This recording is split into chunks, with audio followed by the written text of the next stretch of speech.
ఓడి బిర్యానీ దమ్ బిర్యానీ అవ్వదండి ఇప్పుడు కూడా ఇప్పుడు ఆదిత్యముద్దు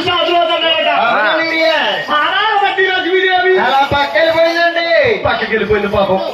ఆదిత్యముద్దు బయలుదేసి ఈ మునివరిని శాసన పనులు కూర్చోబెట్టాడు ఈ మునివరిని అనుకుంటున్నాడు చాలా బాగా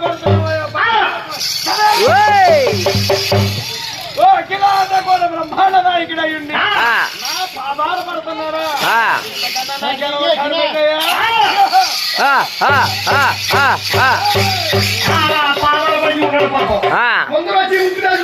పొద్దురు తెలుసుకుంటాడండి గురిగారు మహావిష్ణు